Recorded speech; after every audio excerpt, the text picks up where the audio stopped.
जय जगन्नाथ स्वामी। आगामी पवित्र होली पर्व उपलक्षे समस्त भव्य श्रोता और दर्शक मानू हार्दिक शुभेच्छा और अभिनंदन। ए वर्ष 2025 मसीह होली दहन पड़ुछि 13 मार्च 2025, पौष पूर्णिमा पड़ुछि 14 मार्च 2025 एवं रंगखेल पड़ुछि 15 मार्च 2025। तेबे आज आम जानिबा 13 तारिख रे होली दहन उत्सव निजर राशि अनुसार अग्नि रे क्यों वस्तु दहन करवा जद्वारा आमको आगामी 1 वर्ष सुख समृद्धि प्राप्त होब एवं धन वृद्धि होब एवं स्वास्थ्य अवस्था उन्नति घटिब। यही अग्नि दहन करवा आमे आमर अहंकार, आमर गर्व एवं आमर क्रोध, आमर ईर्षा सबकि नकारात्मक शक्ति यही अग्नि रे ध्वंस हो दहन करने द्वारा।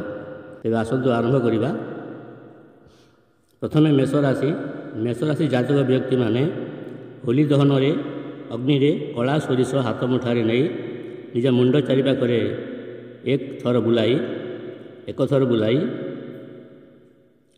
ओम अग्नये स्वाहा, ओम अग्नये स्वाहा मंत्र कही अग्नि रे निक्षेप करंतु बा दहन करंतु। लाभ है स्वास्थ्य अवस्था उन्नति घटिब एवं धन प्राप्ति हेब। तापरे वृष राशि जातक व्यक्ति माने हलदिया सोरिष हाथ मुठारे नहीं निज मुंड पाखरे 4 थर बुलाई ओम अग्नये स्वाहा मंत्र कही होली दहन रे अग्नि निक्षेप करंतु, जद्वारा आपणकर नौकरी रे उन्नति, नौकरी प्राप्ति एवं स्वास्थ्य अवस्था उन्नति घटिब, स्वास्थ्य भल रहिब। तापरे मिथुन राशि जातक व्यक्ति माने गुड़ नियंतु, भेली गुड़ नियंतु हाथ मुठारे एवं ताकू मुंड चारि पाखरे 5 थर बुलाई ओम अग्नये स्वाहा कही अग्नि रे निक्षेप करंतु, जद्वारा आपण स्वास्थ्य भल रहिब एवं 1 वर्ष शिक्षार उन्नति घटिब। कर्कट राशि जातक व्यक्ति माने चाउल नियंतु, चाउल हाथ मुठारे नियंतु एवं मुंड चारि पाखरे 2 थर बुलाई ओम अग्नये स्वाहा कही अग्नि रे निक्षेप करंतु। लाभ है स्वास्थ्य एवं वाहन जोग आसीब। तापर सिंह राशि जातक व्यक्ति माने कला राशि हाथ मुठारे नहीं मुंड चारि पाखरे 1 थर बुलाई अग्नि रे ओम अग्नये स्वाहा कही अग्नि रे दहन करंतु। लाभ है स्वास्थ्य एवं पदोन्नति। कन्या राशि जातक व्यक्ति माने हलदी खंड नियंतु, हाथ में हलदी खंड नहीं मुंड चारि पाखरे 5 थर बुलाई ओम अग्नये स्वाहा कही अग्नि रे निक्षेप करंतु।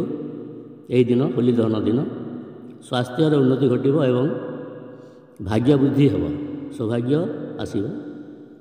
तुला राशि जातक व्यक्ति माने धला राशि नियंतु, हाथ मुठारे धला राशि नियंतु एवं मुंड चारि पाखरे 7 थर बुलाई अग्नि रे दहन करंतु। ओम अग्नये स्वाहा मंत्र कही दहन करिवे। लाभ है स्वास्थ्य एवं व्यवसाय। तापर बिछा राशि जातक व्यक्ति माने पिपल पत्र सबुज छोट इलाची नियंतु। मन रखु पिपल पत्र सबुज बा सागुआ ग्रीन छोट इलाची नहीं मुंड चारि पाखरे 3 थर बुलाई अग्नि रे ओम अग्नये स्वाहा मंत्र कही दहन करंतु।